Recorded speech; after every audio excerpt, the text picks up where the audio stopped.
O pirarucu é um dos maiores peixes de água doce do mundo. Ele tem um corpo alongado e a cabeça dele é achatada.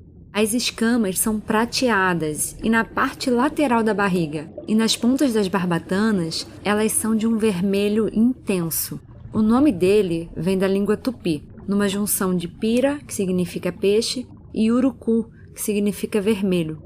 Ele é tão grande que pode atingir 3 metros de comprimento e chega a pesar 200 quilos.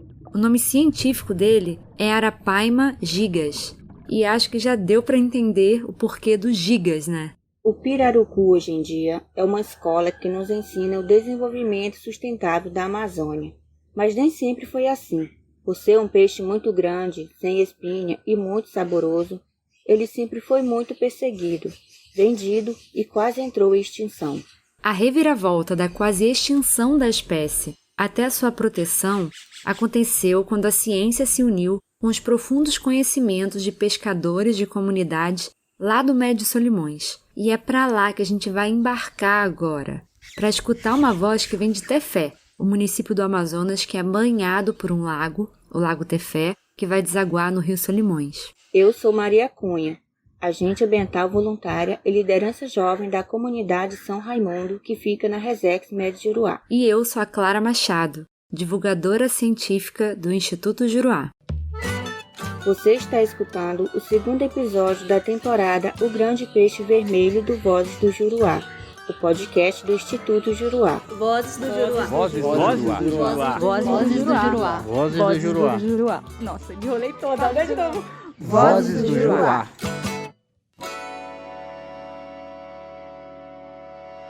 A voz que vai contar pra gente essa história é a de Ana Cláudia Gonçalves. Ela é coordenadora do Programa de Manejo de Pesca do Instituto Mamirauá, e foi esse instituto que desenvolveu o método científico do manejo, em parceria com os pescadores da região. Eu sou natural de Tefé, né? Nascida e criada aqui, numa ilha, que é um bairro da cidade, chamada Bial, que é uma ilha onde predomina pescadores, né? Residência de pescadores, onde hoje funciona também a colônia de pescadores aqui da região.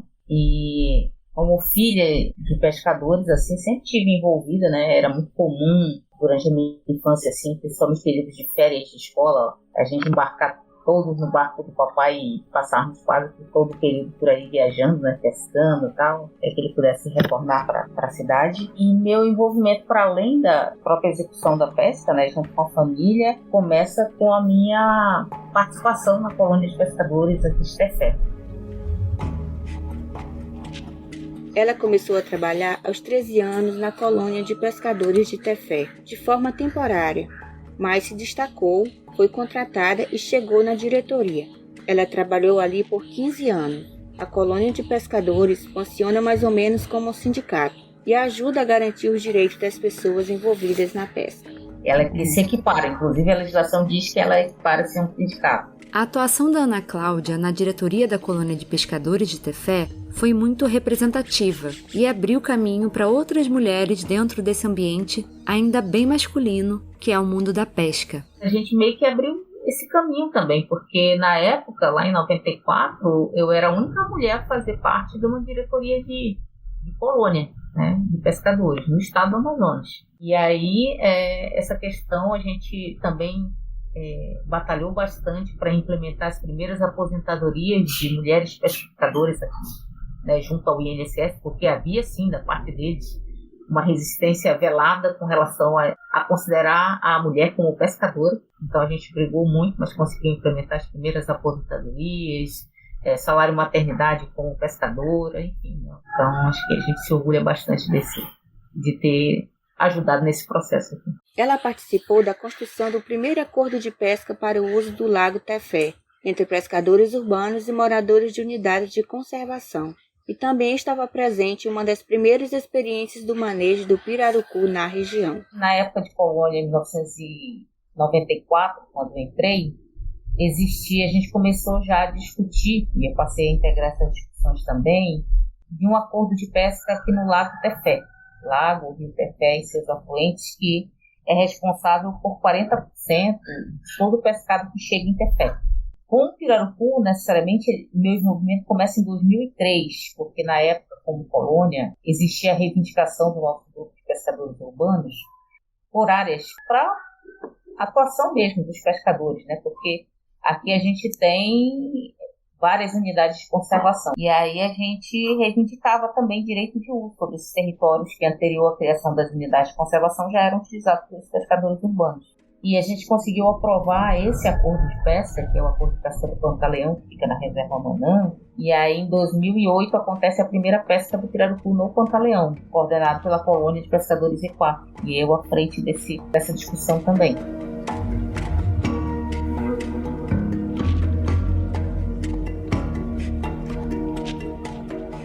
Deu para sentir a grande experiência que a Ana Cláudia tem, né? Então, a gente pediu para ela explicar para a gente os motivos que levaram o pirarucu a ficar tão vulnerável e ser quase extinto na Amazônia.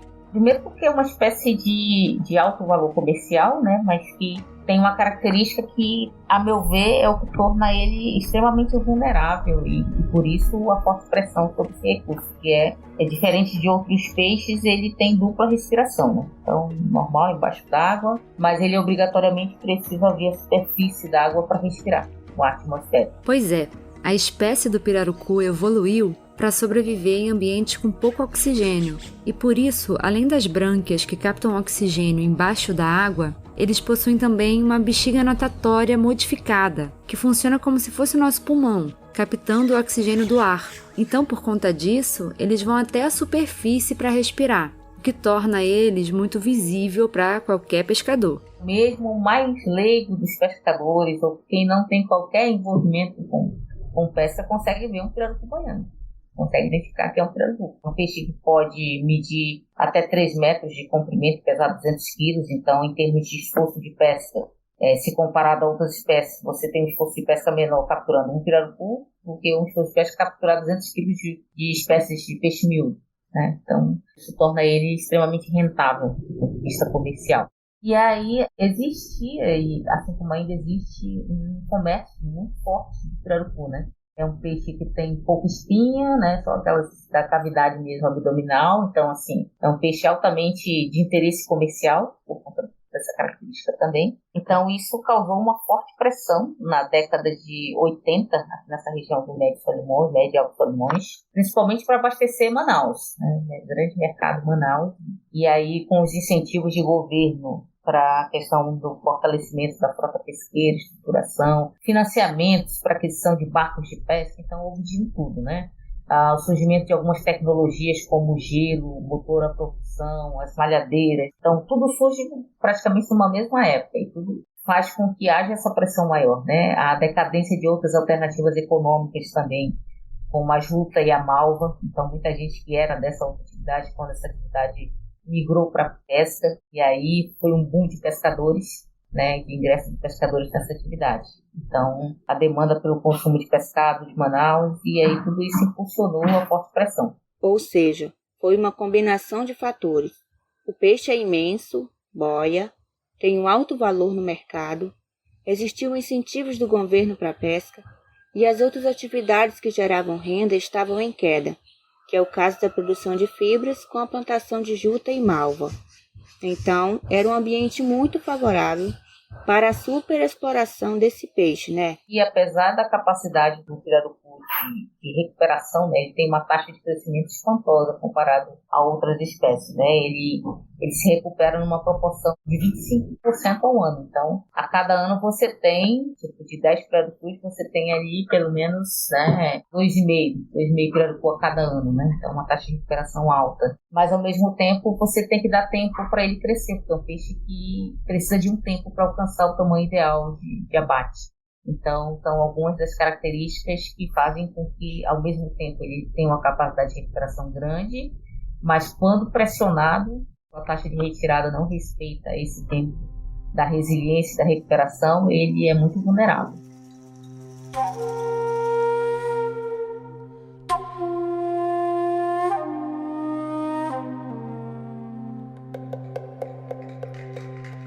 Por causa da pesca desregulada, o número de pirarucu nos lagos despencou, e a partir dos anos 90 foram regulamentados tanto o período de defeso do pirarucu, que são os meses do ano quando a pesca é proibida, como também o tamanho mínimo permitido para pesca, que até hoje é de 1,5 m. A punição para quem pesca no período do defeso ou for pego com peixes menores que o permitido é de detenção e multa, com a apreensão do material de pesca e os peixes são doados.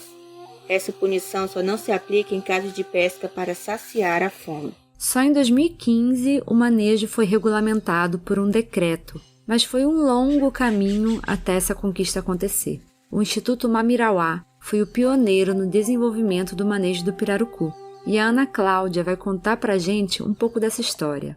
A criação do Instituto evolui a partir da Sociedade Civil Mamirauá, que é um conjunto, né, uma organização que representava um conjunto de pesquisadores que atuavam em diversos campos do conhecimento aqui na região, mas muito mobilizados, né? O idealizador do Instituto Mamirauá, o José Márcio Aires, era biólogo, é especialista no estudo de macacos e foi o que atraiu ele para essa região. Mas ele logo percebeu que não dava para estudar os bichos sem interação com as pessoas, né? Até com um assistente de campo e tal, que ele tinha para poder tocar a pesquisa com os macacos e se deparou com os dilemas sociais, né? Retirada de madeira, desmatamento, grande exploração, reivindicação das comunidades, não tem como ficar alheio, né? Insensível a essas questões. Então ele logo tentou concentrar, trazer pessoas que pudessem atuar nessa parte social também. Fazer ciência na Amazônia ou em qualquer lugar do mundo, sem considerar o contexto social da região,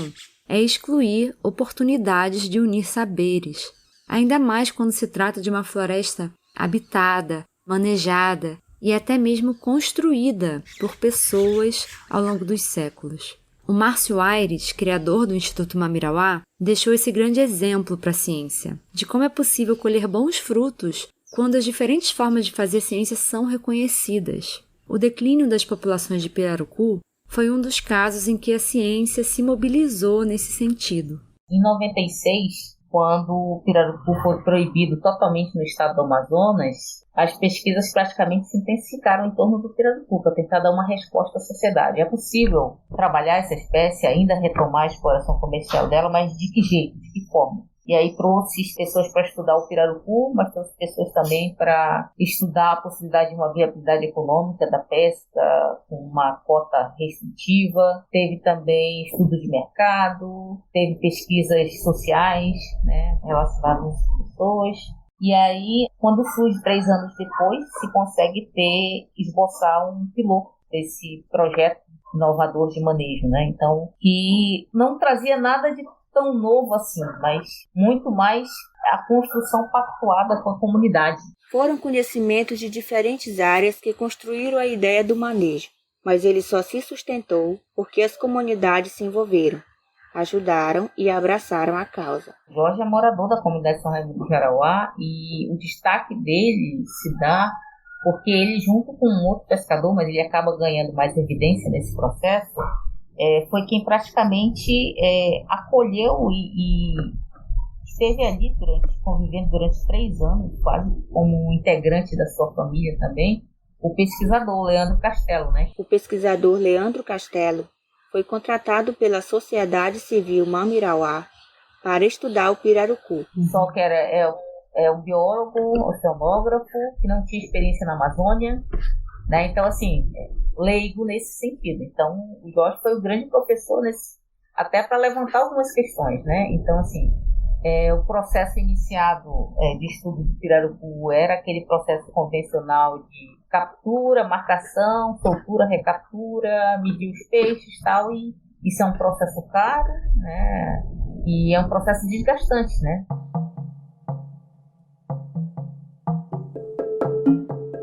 Imagina o trabalho danado de tirar o peixe da água, medir, pesar, para conseguir contar quantos peixes tinham no lago. Acompanhando o Jorge nas pescarias, ele foi percebendo esse vasto conhecimento que os pescadores têm, né?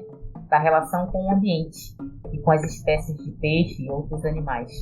Então, muito curioso, sempre me perguntando, Jorge, como era isso, como era aquilo, por que era daquele jeito e tal. E ele percebeu, especificamente com o pirarucu, né? Já o Jorge, com bastante tempo já de interação, praticamente no 3º ano da pesquisa do Leandro, ele disse: Leandro, esse trabalho está muito desgastante, né? A gente vai ficar medindo, pesando peixe, enfim, tal. Aí ele disse: a gente sabe quanto de peixe tem aqui, e sem precisar necessariamente tirar ele da água. Eu digo: Leandro, eu vou te falar uma coisa, que quando eu pescava com meu pai, ele era um pescador que ele chegava no lago, ele ia ver quantos pirarucu tinha para poder ele matar, né? Aí essa coisa eu aprendi com ele, né? De contar os pirarucu. Olha, tem tantos pirarucu grandes, tem tantos pequenos. Esse é seu Jorge Tapioca. O meu nome é Jorge de Souza Carvalho, né? O Lano Castelo era o pesquisador, né?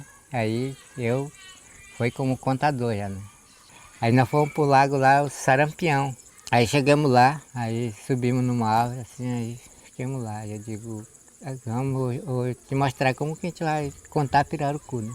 Aí ficamos lá. Aí demorou, aí o bicho começou a espumar assim na terra, lá no fundo mesmo, né? Espumando, soltando aquelas borbulhas, né?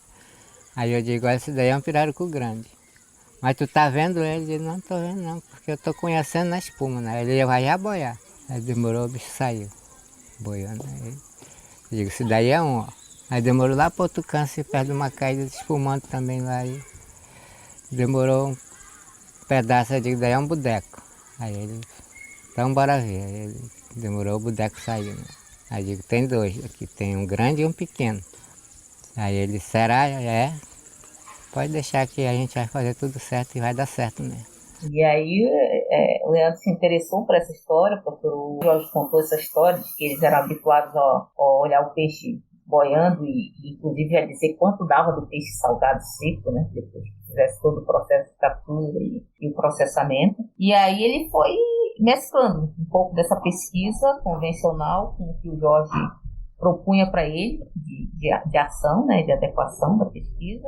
E ele foi vendo essa precisão do Jorge com os outros pescadores de diferenciar o tamanho do peixe, de dizer: não, aquele dá no máximo 1,5 m, não, esse aqui é maior, pesa tanto. Aí ele disse: então tá bom, Jorge. E como que nós vamos fazer para dizer que esse aqui é um e aquele é outro, né? Aí eu digo: rapaz, é o seguinte, por exemplo, nós chegamos lá no lago, nós contamos 30 pirarucu. Aí, para a gente ter a certeza que tem 30, a gente tem que ter uma rede, né, para chegar lá, dar o lance, né? Aí, por exemplo, se não pega os 30, mas pega 29, tá, né? O erro é bem pouco, né? Aí ele foi disse: pior que é mesmo. Aí foi o que nós fizemos, né? Então, depois do seu Jorge contar, os peixes eram retirados do lago para comprovar que só de olhar o peixe boiando, ele sabia dizer o tamanho, o peso, a quantidade de peixe seco que daria e se era um adulto ou um bodeco, que é como chamamos o pirarucu jovem, com menos de 1,5 m de comprimento. O peixe, não se sentindo pressionado pelos eventos de pesca, ele boia manso e ele mostra grande parte do seu corpo. Então é preciso o pescador bastante experiente dimensionar esse tamanho, né? Quanto mede aquele peixe. E o Jorge vai além disso, né? Ele não necessariamente precisa ver o peixe boiando. Às vezes, pela boiada, né, o barulho ocasionado nesse momento da boiada, ele consegue dizer se é um peixe pequeno, se é um bodeco, se é um peixe grande. Então, sim, foi sendo aliado esse conhecimento. Então, a metodologia de contagem, que foi validada cientificamente, ela tem como alicerce o conhecimento tradicional do pescador. Juntos, a ciência e o conhecimento local construíram um método de contagem de pirarucu dentro dos lagos da Amazônia. Um método barato que demanda pouco esforço e ao mesmo tempo é muito fiel ao número real de peixes debaixo d'água. Esse método fez escola e hoje em dia é repassado em forma de curso para todas as comunidades que realizam manejo, formando contadores por toda a Amazônia, que com a prática vão se tornando cada vez mais experientes. O Instituto Mamirauá oferece um curso de certificação de contadores, e esses contadores certificados coordenam as contagens nas suas regiões. Desse número de pirarucus contados dentro do lago é que vai sair a cota que pode ser pescada.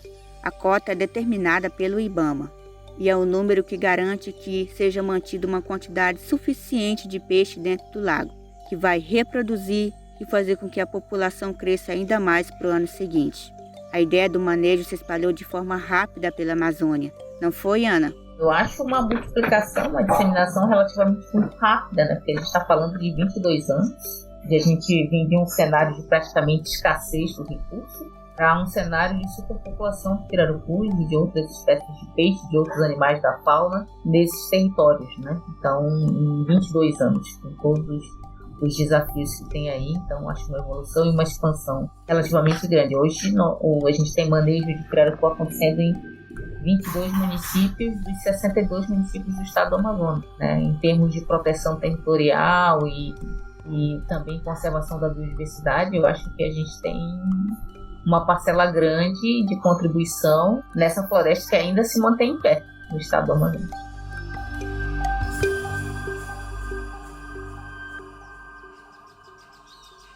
E quanto vale manter a floresta em pé? Será que o pirarucu manejado tem toda a valorização que merece? Ou ainda vale a pena para o pescador não proteger lago, não fazer contagem, não se preocupar com preservação e pescar pirarucu ilegalmente? Do ponto de vista econômico, poderia ser mais rentável e, de fato, haver uma margem maior para o pescador. Mas ele ainda se torna rentável por conta de que essa arrecadação ela é concentrada no período do ano. Isso a gente já conversou muito com os pescadores aqui e eles colocam isso como um diferencial do manejo e algo positivo, por conta de que, se comparado ao regime formal de trabalho, corresponderia a eles ao 13º salário que a gente recebe na cidade, então para eles é um adicional. Então, mesmo quem vive da pesca, sobrevive dela ao longo de todo o ano pescando outras espécies. E aí, quando chega essa época, tem esse acréscimo da renda do manejo. Uma renda concentrada permite que as famílias se planejem para comprar coisas para dentro de casa, como uma máquina de lavar ou fazer uma reforma na casa, como também permitir um planejamento comunitário para investir em infraestrutura, como uma reforma na escola, comprar um motor de luz ou instalar painéis solares. Outra questão que eles colocam como elemento que continua atraindo interesse, por isso a demanda por assessoria técnica para quem quer fazer manejo é muito maior do que a capacidade das instituições de apoiar, né, de assumir esse compromisso, é a questão da legalidade. Eles não querem viver à margem da lei, na maioria dos casos, né? E como eles dizem hoje, eu não preciso estar me escondendo para pescar pirarucu, eu não estou fazendo nada errado, né? Então, antes, como eles dizem, aquela perseguição que vinha do IBAMA, prendeu o meu peixe, hoje eu não tenho mais essa preocupação, né? Então, eles colocam o critério de legalidade também como um ponto de destaque, essa questão de querer trabalhar o manejo. Você que está escutando, se tivesse a opção de trabalhar dentro ou fora da lei, o que você escolheria? É claro que o trabalho dentro da lei traz segurança. Ninguém quer ser criminoso. E o manejo possibilita a pesca do pirarucu dentro da lei, sem riscos e sem precisar se esconder. Além de tudo, isso proporciona maior autoestima aos manejadores e faz aumentar a vontade de permanecer no território e ver sua comunidade se desenvolver. Eu acho que o manejo é um dos grandes exemplos, talvez desenvolvidos na Amazônia, no sentido de pensar que agrega a visão de desenvolvimento, de utilização dos recursos, né, para não ficar aquela mística também de só proteção da floresta, né, como se ela fosse intocável, né? Então, assim, é possível respeitar essa natureza, mas também utilizar essa natureza para geração de renda, para manutenção das pessoas morando no próprio território. Só que o nosso modelo de desenvolvimento ele não se compara ao modelo de desenvolvimento aplicado a outras regiões do país. É um modelo de desenvolvimento diferenciado e tem que conservar isso, né? Tem que considerar essa questão da utilização dos recursos, só que de maneira controlada, de maneira sustentável, respeitando os limites da natureza. Então, por isso que é um modelo diferente. Então, assim, não dá para pegar um modelo daqui e dizer que ele é replicável nos estados da região sul do país ou sudeste. Da mesma forma com que os deles também não são aplicáveis ao nosso, porque é uma relação diferente que a população tem com os recursos naturais. É a base da sua alimentação, é a base da sua economia. Então, muitas vezes até a gente o olhar muito se volta para, às vezes, essa é uma crítica nossa para a Zona Franca, né, quando a gente vê as indústrias lá, mas quem de fato mantém esse estado de pé, né, porque se a gente for olhar só, a renda é muito concentrada em Manaus, nos outros é o setor primário que dá conta disso, dessa economia. A economia dos municípios, para além de Manaus, vem do setor primário. É essa economia, é esse modelo que a gente tem. E ele é o que tem dado conta ao longo desse tempo todo da nossa existência para garantir o sustento de quem está fora de Manaus.